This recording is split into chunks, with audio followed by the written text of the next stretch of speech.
Welcome to Banjo Strings and Drinking Gourds, How America Culture Came to Be, the podcast of the Frontier Culture Museum of Virginia. I'm Alex. And I'm Rachel. Today we're answering one of the most commonly asked questions visitors have when they come to the museum. How do we know what the people who came to Virginia went through? The answer is simple. We know it in their own words. Just like today, people who leave familiar surroundings to go on an adventure tend to want to share their experiences, either through letters, home, or by recording their observations in a journal. Much of this correspondence has survived through time, allowing us to read about individual experiences. These accounts differed widely. Some authors waxed rhapsodic about the plentiful supplies and freedoms of the New World, while others decried the harsh and primitive conditions of their brethren. Both groups actively attempted to sway others to either join them or exhort possible immigrants to rethink their plans. Some even changed their minds later on. The German immigrants from the Palatinate were particularly prolific in recording their experiences. Gottlieb Mittelberger wrote, quote, "Journey to Pennsylvania in the year 1750 and return to Germany in the year 1754, containing not only a description of the country according to the present condition, but also a detailed account of the sad and unfortunate circumstances of most of the Germans that have emigrated or are emigrating to that country." End quote. In 1756. Quite a title there. He really did enjoy himself in Pennsylvania, despite enumerating the many improvements of life in the New World, like more land, more animals, fewer civic responsibilities. He was concerned with the rampant disrespect shown to preachers, the ascendancy of women, and the fact that many Germans had to take indentureships to pay for their passage, or who were unscrupulously, quote, sold, unquote, into indenture by captains raising the price of them after arrival. In his opening paragraph, he stated, quote, "But the most important occasion for publishing this little book was the wretched and grievous condition of those who traveled from Germany to this new land, and the outrageous and merciless proceedings of the Dutch man-dealers and their man-stealing emissaries. I mean the so-called Newlanders, for they steal, as it were, German people under all manner of false pretenses and deliver them into the hands of the great Dutch traffickers in human souls," unquote. He goes into much detail later about the so-called sale of German passengers, which is actually the redemption system of passage. Similar to an indenture contract, the passengers who cannot outright pay for their passages are sponsored by American residents and must then work off their debt with contracts of 3 to 6 years. It was most definitely not chattel slavery. However, and Mittelberger and his similar propagandists have much to answer for in using alarmist terminologies that have been misappropriated by modern white supremacists and racist revisionist history, especially given that his mention of enslaved Africans was very matter-of-fact and completely blind to the disparity of the conditions between enslaved Africans and indentured Germans. Despite his excessively negative view, Mittelberger made numerous mentions of the beauty of the land and the ability to survive on it, particularly commenting on the range of goods and availability of food unheard of in the German states. Quote, "Even in the humblest and poorest of houses in this country, there is no meal without meat, and no one eats the bread without butter or cheese, although the bread is as good as with us." End quote. The following quote was a strong outtake for proponents of immigration. Quote, "All trades and professions have good earnings. Beggars are nowhere to be seen, for each country or township cares and provides for its poor. In the country, the people live so far from one another that many a one has to walk 15 minutes or half an hour to get to his nearest neighbor. The reason is because many a farmer has 50 or 100 or even 200 to 400 acres of land, laid out in orchards, meadows, fields, and woods. Such a one usually has 10, 15, or 20 acres in orchards alone, from which a great deal of cider and brandy is made. Every farmer pastures his cattle, horses, and sheep on his own farm, or lets them run about in the bushes and brings them home in the evening and morning to have the cows milked, and then lets them run at large again all night till morning, so that the animals find their own food and need not be fed daily as in Germany." End quote. Even the quality of the people was discussed with some approval. Quote, "To speak the truth, one seldom hears or sees a quarrel among them. Even strangers trust each other more than acquaintances in Europe. People are far more sincere and generous than in Germany.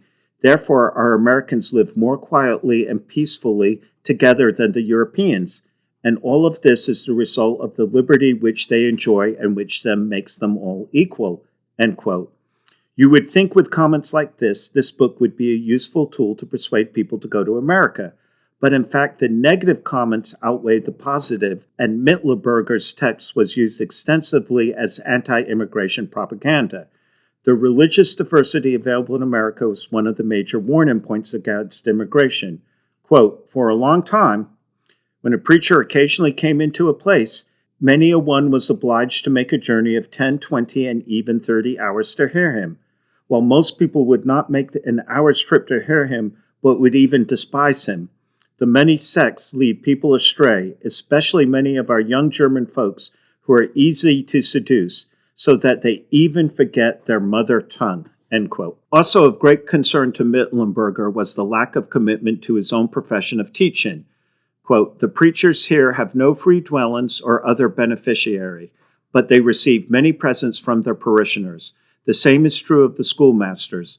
But since 1754, England and Holland give annually a large sum of money for the general benefit of the many poor in Pennsylvania, and for support of 6 Reformed English churches and as many Reformed English free schools. Nevertheless, many hundreds of children cannot attend these schools on account of their great distances and the many forests. Many planters lead, therefore, a very wild and heathenish life, for as it is with the schools, so it is also with the churches in the rural districts, because churches and schoolhouses are usually built around at such places only where most neighbors and churches members live.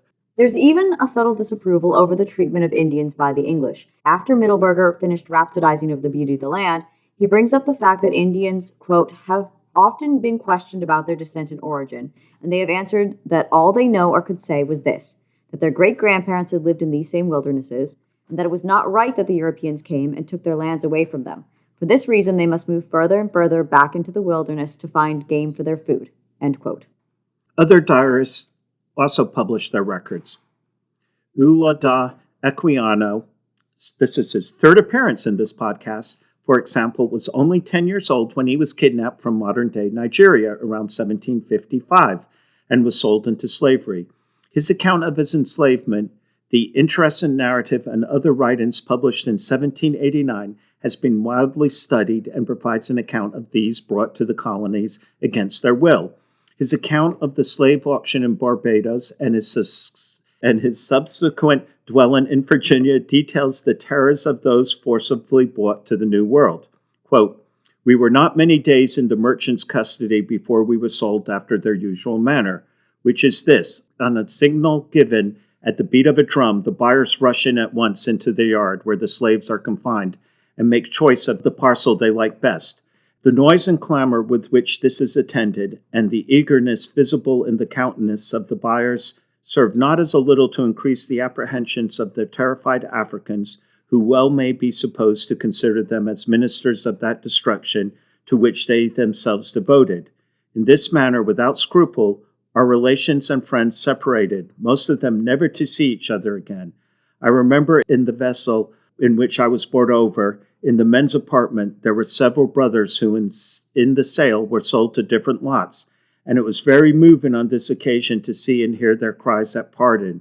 O ye nominal Christians, might not an African ask you, learn you this from your God, who says unto you, do unto all men as you would men should do upon you. Is it not enough that we are torn from our country and friends to toil for your luxury and lust of gain? Must every tender feeling be likewise sacrificed to your avarice? Are the dearest friends and relations now rendered more dear by their separation from their kindred, still to be parted from each other, and thus prevented from cheering the gloom of slavery with the small comfort of being together and mingling their sufferings and sorrows? Why are parents to lose their children, brothers their sisters, or husbands their wives? Surely this is a new refinement in cruelty, which, while it has no advantage to atone for it, thus aggravates distress and adds fresh horrors, even to the wretchedness of slavery. End quote. This is definitely more aggressively hostile across than the privations of the relatively more privileged Europeans. And unlike the European accounts, things do not improve upon arrival in America, in the American colonies. Equiano continues his description as he was sent from the Barbados slave market to Virginia. Let's also keep in mind that he was only 10 years old when all of this was happening to him. Quote, I now totally lost the small remains of comfort I had enjoyed in conversing with my countrymen. The women, too, who used to wash and take care of me, were all gone different ways, and I never saw one of them afterwards. I stayed in this island for a few days, when I and some few more slaves then were not saleable among the rest, from very much fretting, were shipped off in a sloop for North America. We were landed upon in a river a good way from the seas, about Virginia County, when we saw few or none of our native Africans, and not one soul who could talk to me. I was a few weeks weeding grass and gathering stones in a plantation, and at last all my companions were distributed different ways, and only myself was left. I was no exceedingly miserable, and though myself worse off than any of the rest of my companions, for they could talk to each other, but I had no person to speak to that I could understand in this state. I was constantly grieving and pining and wishing for death rather than anything else, end quote. I can't even begin to compare that to the European accounts. Even Mittlenberger, as we just discussed, accounted for the plentiful land, bounty, and fellowship available to those who were free to purchase and work the land for themselves. The slave passage and the passage over are just a horrendous story, and we have talked about it before on previous podcasts. While Equiano can sometimes be considered problematic in terms of full accuracy and his tacit approval of the slavery system and how he refused to steal his freedom and instead bought it, literally paying into the system, there's another formerly enslaved African, Kwabena Ataba Kugano, who wrote one of the most poignant anti-slavery essays called Thoughts and Sentiments on the Evil of Slavery, published in 1787. His description of the trickery involved in separating him and his playmates from their familiar surroundings and bringing them to the coast to be transported to the Americas is unfortunately not a singular account. His description of his incarceration even before being shipbound is horrific. Quote, it was a horrible scene. There was nothing to be heard but rattling of chains, smacking of whips, and the groans and cries of our fellow men. Some would not stir from the ground when they were lashed and beat in the most horrible manner. I have forgot the name of this infernal fort, but we were taken in the ship that came for us to another that was ready to sail from Cape Coast. When we were put into the ship, we were all drove into our holes. In this situation, we continued several days in sight of our native land. And when we found ourselves at last taken away, death was more preferable than life. And a plan was concerted amongst us that we might burn and blow up the ship, and to perish altogether in the flames. But we were betrayed by one of our own countrywomen, who slept with some of the head men on the ship, for it was common for the dirty, filthy sailors to take the African women and lie upon their bodies, but the men were chained and pent up in holes. It was the women and boys which were to burn the ship with the approbation and groans of the rest. Though that was prevented, the discovery was likewise a cruel, bloody scene. But it would be needless to give a description of all the horrible scenes which we saw and the base treatment which we met with in this dreadful captive situation, as the similar cases of thousands which suffer by this infernal traffic are well known. Let it suffice to say that I was thus lost to my dear indulgent parents and relations, and they to me. All my help was cries and tears, and these could not avail, nor suffered long, till one succeeding woe and dread swelled up upon another. End quote. If this wasn't enough, the rest of Kugano's work is a blistering attack on supporters of slavery, using biblical and classical references to show the hypocrisy of their arguments. One of the strongest passages, and one that still resonates today with one of the more pervasive of historical fallacies, is the following. Quote, when he, the cursory remarker, draws a comparison of the many hardships that the poor in Great Britain and Ireland labor under, as well as many of those in other countries, that their various distresses are worse than the West India slaves. It may be true in part that some of them suffer greater hardships than many of the slaves, but bad as it is, the poorest in England would not change their situation for that of slaves.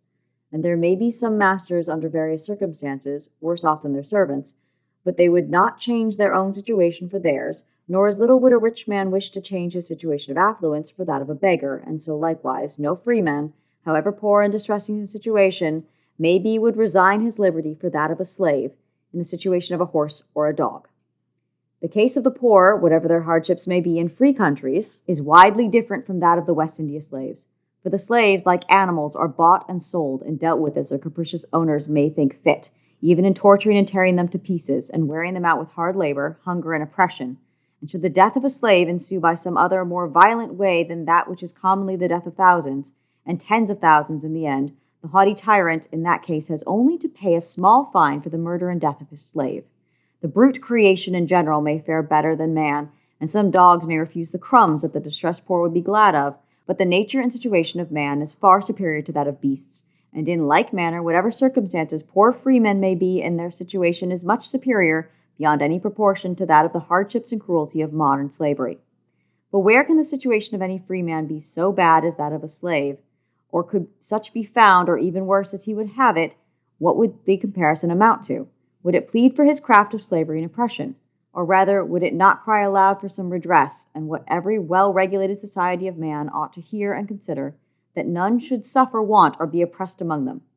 And this seems to be pointed out by the circumstances which he describes, that it is the great duty and ought to be the highest ambition of all governors to order and establish such policy, and in such a wise manner that everything should be so managed as to be conducive to the moral, temporal, and eternal welfare of every individual from the lowest degree to the highest, and the consequence of this would be the harmony, happiness, and good prosperity of the whole community."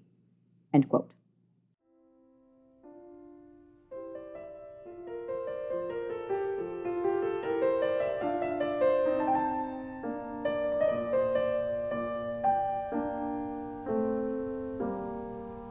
Not every account was negative or related to horrible suffering. For example, Ulster immigrant Job Johnson stated unequivocally in a letter dated 1767 that, quote, "The country is as good a country as any man needs to dwell in. It would be a good estate in Ireland that would make me stay there.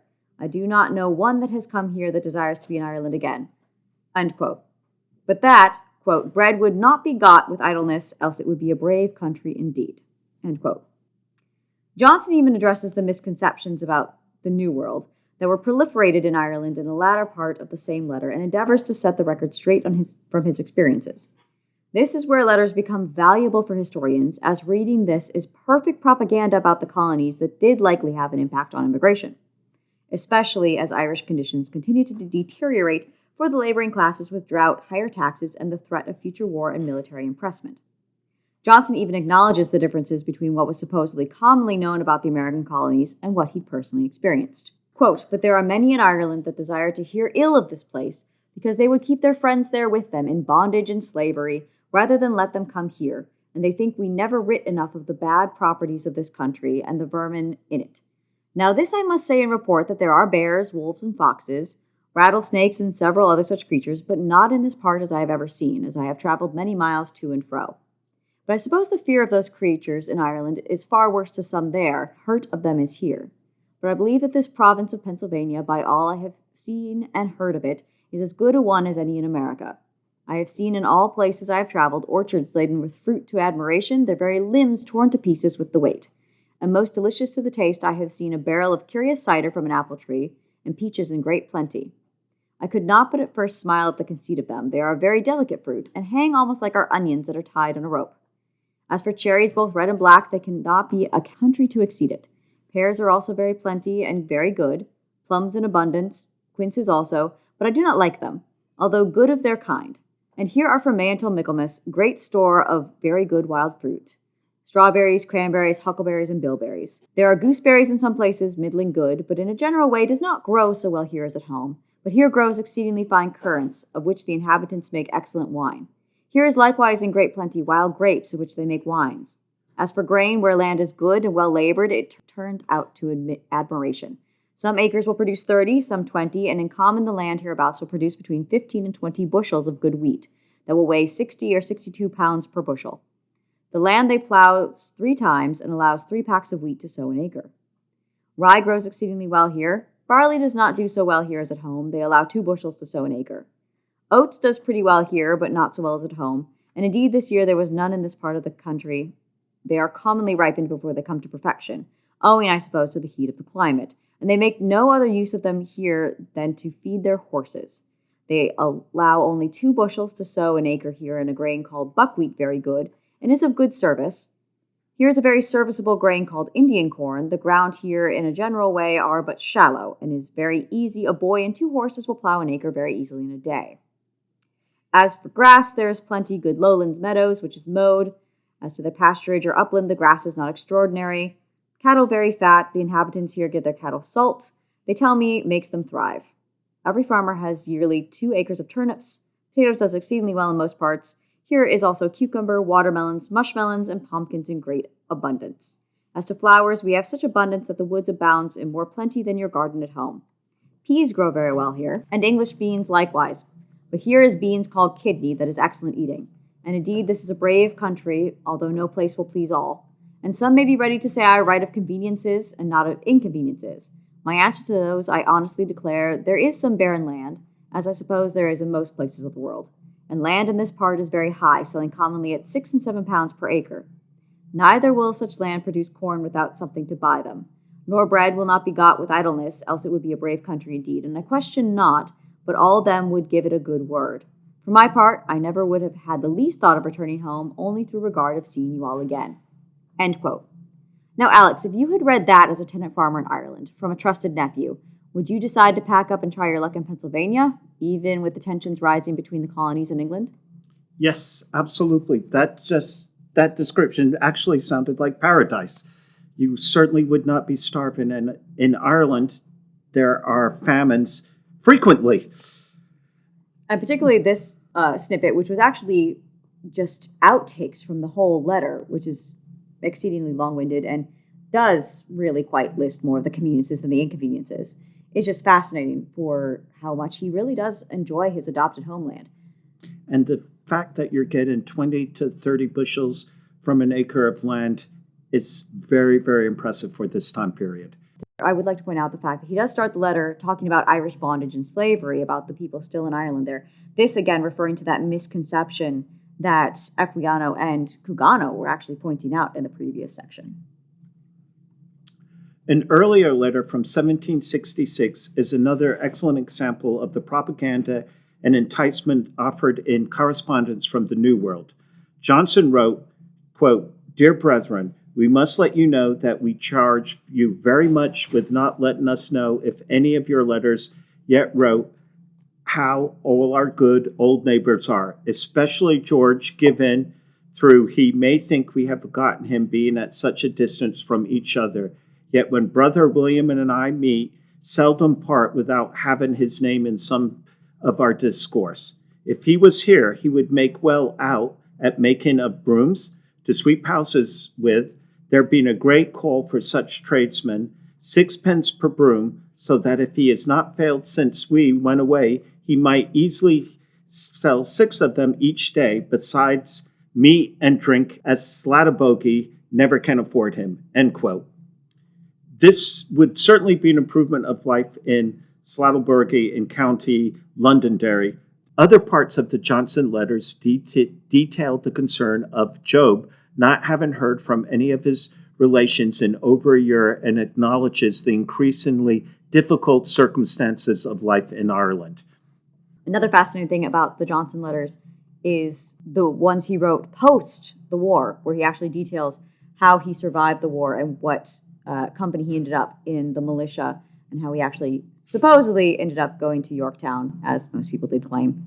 But it is a fascinating take on a complete story of from immigration to arrival to the love of the adopted homeland to then fighting for the adopted homeland. And this is why these primary sources are just so very valuable for us.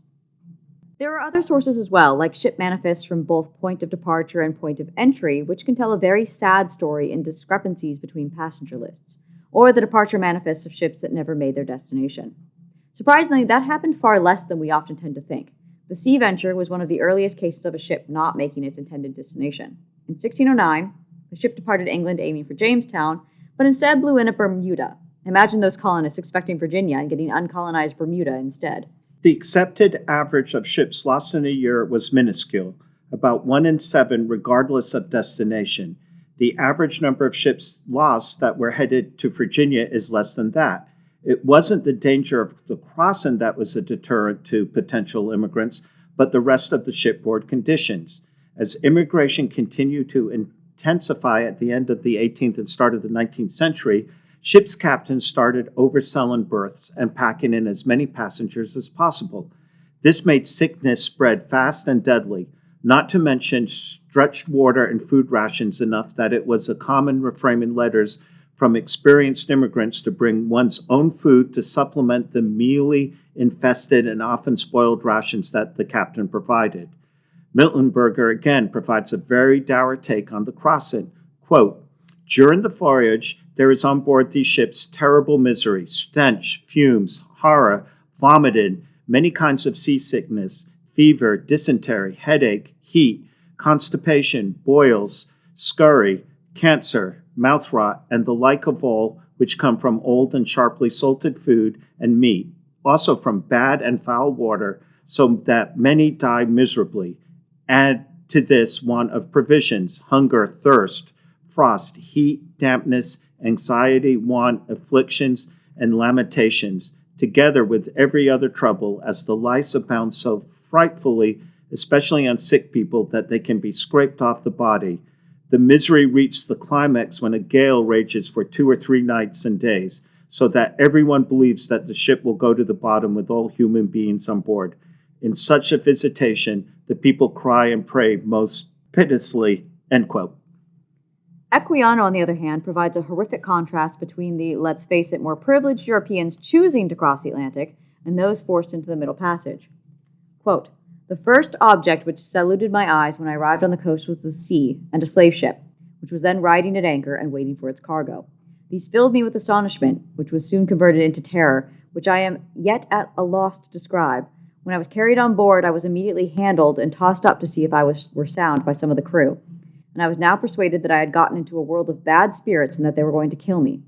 I was soon put down into the decks, and there I received such a salutation in my nostrils as I have never experienced in my life, so that with the loathsomeness of the stench and crying together, I became so sick and low I was not able to eat, nor had I the least desire to taste anything. I now wished for the last friend, death, to relieve, but soon to my grief, 2 of the white men offered me eatables, and on my refusing to eat, one of them held me fast by the hands and laid me across, I think, the windlass, and tied my feet, while the other flogged me severely. I had never experienced anything of this kind before, and although not being used to the water, I naturally feared that element the first time I saw it. Yet nevertheless, could I have gotten over the nettings, I would have jumped over the side. And besides, the crew used to watch us very closely, who were not chained down to the decks. Now that the whole ship's cargo were confined together, it became absolutely pestilential. The closeness of the place, the heat of the climate, added to the number in the ship, which was so crowded that each had scarcely room to turn himself, almost suffocated us.